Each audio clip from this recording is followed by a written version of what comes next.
A 10 días de comenzar el año 1916, los rusos realizan una ofensiva sobre Erzurum, ubicada al este de la actual Turquía. El general Nikolai Yudenich avanza con un ejército de casi 300.000 soldados y más de 30.000 jinetes. El principal objetivo es apoderarse de la Armenia otomana.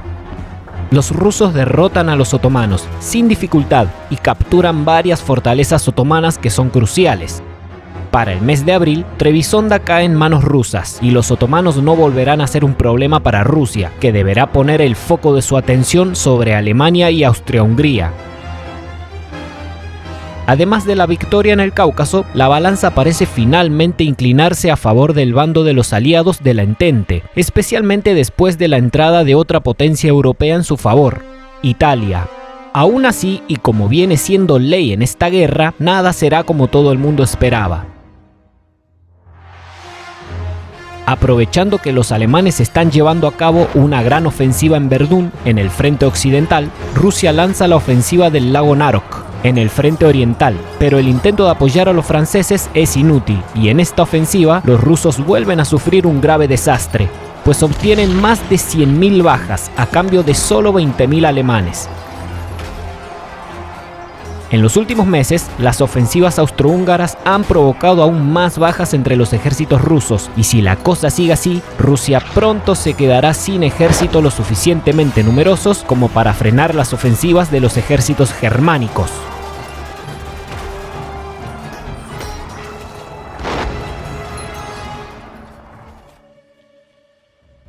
Los rusos planean una ofensiva a gran escala contra Alemania y Austria-Hungría, mientras estos dos imperios también están luchando en los duros frentes occidentales, el de Francia y el de Italia. Se la conoce como la ofensiva Brusilov. Debería llevarse a cabo a comienzos de junio de 1916, sobre la región de Galitzia, que ha sido ocupada por los ejércitos germánicos en 1915. Los ejércitos bajo el mando del general Alexei Brusilov deberían avanzar rápidamente y sorpresivamente contra los ejércitos germánicos, que deberían replegarse hacia el oeste y los rusos deberían ocupar Galitzia. Pero ya sea que esté en los planes rusos o no, esto forzará a los imperios centrales a desviar tropas del frente occidental y del frente italiano para hacer frente a la masiva embestida rusa. El avance de los ejércitos rusos al mando del general Brusilov es el más grande de toda la guerra. Es masivo. Hablo de cientos de miles de soldados rusos marchando al mismo tiempo hacia el oeste, y la mayor parte de los combates se llevarán a cabo aproximadamente en el noroeste de la actual Ucrania. El plan principal de los comandantes aliados de desviar la atención de las fuerzas alemanas en Verdún, una región que estaba siendo duramente golpeada por los ejércitos alemanes, tiene éxito, pero mientras los franceses se repliegan para preparar un contraataque con su frente más liberado, ahora es el turno de los rusos de enfrentar la poderosa maquinaria bélica germánica. Tras planearlo durante meses, el ejército ruso lleva a cabo la ofensiva, una que debería estar liderada por el octavo ejército ruso de 200.000 hombres. Deberá hacer frente al cuarto ejército austrohúngaro, que es un poco más pequeño, pero tiene cientos de cañones de artillería pesada más que los rusos. Los generales rusos han planeado muy bien la ofensiva y sus soldados también han entrenado bastante. Incluso se construyeron enormes trincheras, replicando las trincheras austrohúngaras en un intento de replicar cómo debería ser el avance más adecuado. Y si bien la inteligencia austrohúngara descubrió el plan ruso de realizar una ofensiva masiva, por alguna razón no hicieron nada para pararlo, o al menos no hicieron nada para golpear a los rusos donde menos lo podrían haber esperado. El avance de la ofensiva rusa empieza a comienzos de junio de 1916. El octavo ejército ruso del general Alexei Khaledy avanza sobre Lutsk, pero primero descarga una poderosa lluvia de proyectiles de su artillería pesada contra esta ciudad, que está ocupada por el cuarto ejército austrohúngaro del archiduque José Fernando de Austria. Un poco más al sur, 3 ejércitos rusos apoyan la ofensiva, el 11º, el 7º y el 9º. todos estos ejércitos avanzan bajo órdenes de sus propios comandantes y lucharán a su estilo, pero todos ellos van a tomar por sorpresa a los austrohúngaros y lograrán cruzar las trincheras enemigas, aunque será a cambio de un muy elevado coste de vidas humanas.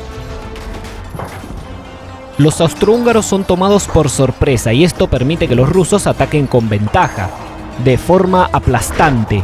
Derrotan a su enemigo y en pocos días logran tomar unos 125.000 prisioneros, además de las cientos de miles de bajas que provocaron, aunque los rusos también sufrieron pérdidas muy elevadas de vidas humanas, mientras que por otra parte, el archiduque José Fernando de Austria es destituido de su mando por la presión de Alemania.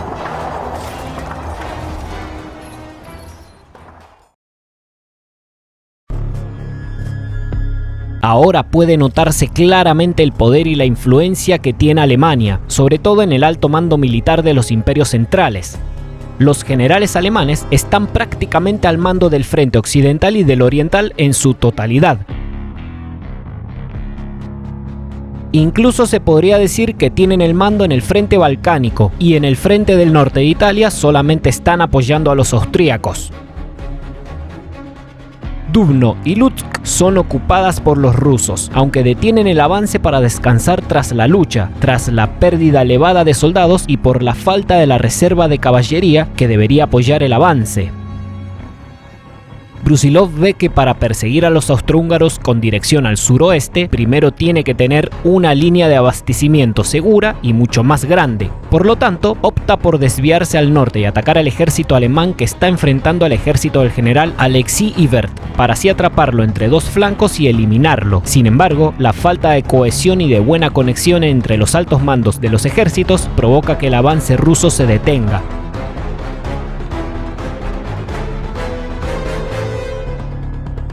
El avance ruso sobre una región que está muy cerca de Rumania, una nación balcánica aún neutral, está influyendo en la opinión pública rumana, así también como en las decisiones que puede tomar el alto mando militar rumano y su gobierno. La cosa se pone aún peor cuando el 11 de junio, tropas rusas de caballería son avistadas en el río Prut, la frontera con Rumania.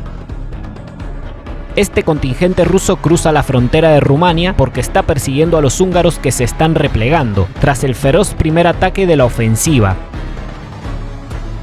La incursión rusa en territorio rumano provoca la ira de muchos rumanos, y los rusos obviamente no quieren provocar que otra nación entre en la guerra en su contra. Por ello es que el mando ruso ordena a sus jinetes que vuelvan a territorio de Rusia.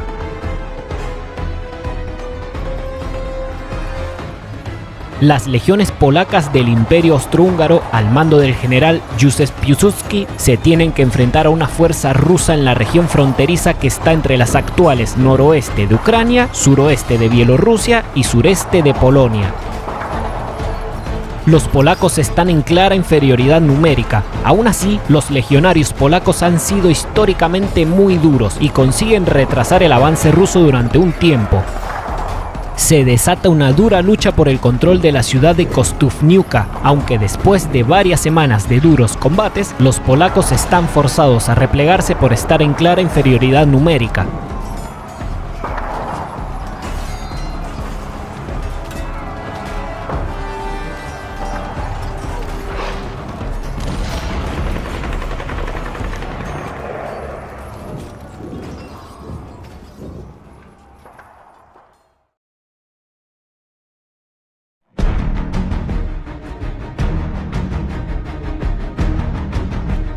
A fines de julio, reorganizados, los alemanes y los austrohúngaros llevan a cabo la respuesta a la ofensiva de Brusilov.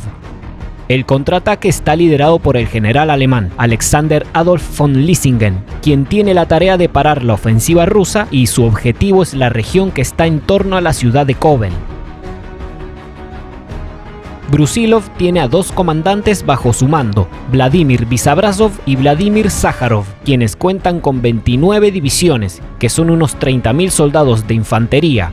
También cuentan con 12 divisiones de caballería e incluso con elementos de la Guardia de Élite Imperial rusa. Por su parte, Alexander von Lissingen cuenta con 12 divisiones de infantería y 11 de caballería, pero los germanos ya conocen muy bien la táctica de avance ruso: bombardear brutalmente un terreno antes de enviar una oleada de soldados para ocuparlo, muy parecida a la táctica francesa. El bombardeo ruso no tiene el efecto deseado. Se gastan una gran cantidad de proyectiles de artillería para obtener casi nada de bajas enemigas, y los germanos saben muy bien que después de esto, una oleada de soldados rusos vendrá a la batalla. Algo muy parecido a lo visto anteriormente en el frente occidental, y por ello es que los germanos aplastan a los rusos en la batalla de Kovel, porque sabían exactamente cómo iban a atacar.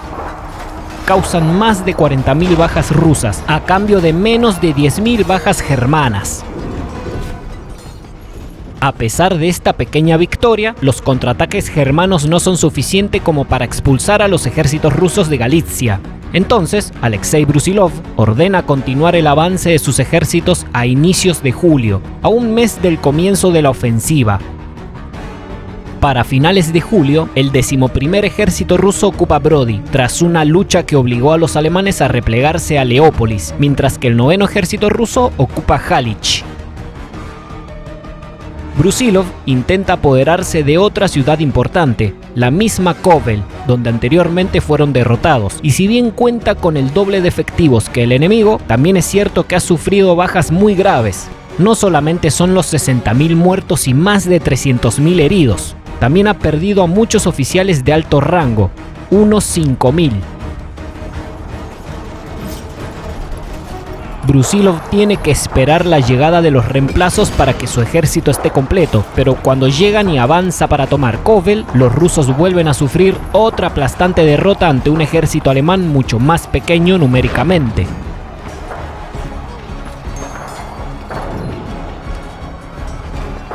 En todo el mes de agosto y en las 2 primeras semanas de septiembre, los violentos combates siguen en este frente, pero las líneas no cambian demasiado.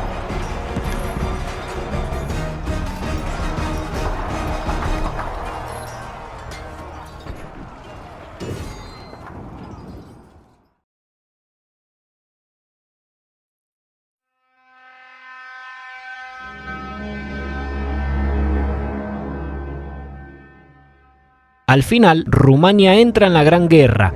Es una nación balcánica bastante grande y entra a favor de los aliados de la Entente, de la cual Rusia forma parte, aunque los rumanos aceptaron entrar después de aceptar las concesiones territoriales que los aliados le ofrecieron en caso de ganar la guerra.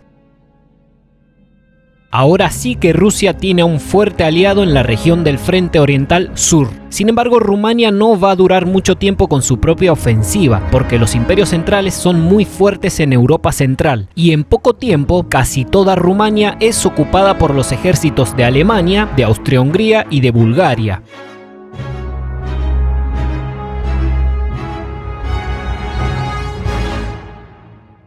La ofensiva Brusilov se da por concluida el 20 de septiembre, luego de más de 3 meses de durísimos combates en toda Galitzia y tras la pérdida masiva de vidas humanas en ambos bandos. Se podría considerar a esta ofensiva como la más grande o una de las más grandes de la Gran Guerra. Entre muertos, heridos y prisioneros, Austria-Hungría supera las 600.000 bajas. Los alemanes rondan los 450.000, pero los rusos sufrieron más de 1 millón de bajas.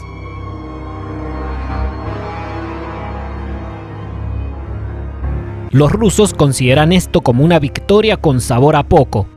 Políticamente y geográficamente hablando, sí se la podría considerar como una pequeña victoria, pero militarmente no tanto. Los rusos se llevan una gran decepción cuando conocen los números aproximados de víctimas que dejó esta ofensiva, no solamente contando la gigantesca cantidad de bajas entre muertos, enfermos y heridos, sino también los prisioneros de guerras rusos, que se encuentran en campamento de prisioneros germanos. Estamos hablando ahora de cientos de miles. Lo peor de todo es que esto fue todo y lo máximo que Rusia podrá dar en este frente. A partir de ahora ya no habrán victorias ni avances, solo retrocesos y pérdidas de territorios. Aunque hay algo mucho peor que le está pasando al ejército ruso y que pronto los alemanes se darán cuenta, algo que podría ser decisivo.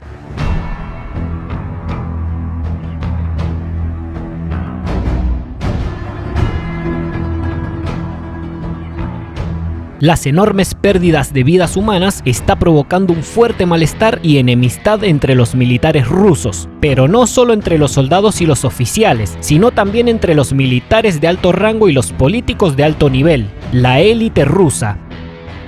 Es el comienzo de una cadena de males que se extenderá a cada punto de la sociedad rusa y terminará desencadenando una revolución que dará por terminada la participación de Rusia en la Gran Guerra, aunque también le otorgará un nuevo gobierno, con una nueva forma de gobernar, una que será tan cruel y tan sangrienta como pocas veces se había visto en este país.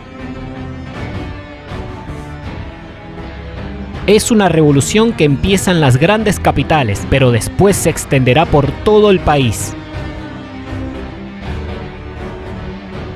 Si te ha gustado el video, podés escribir tu opinión en la caja de comentarios, darle me gusta al video o compartirlo. Te deseo buen día o buenas noches.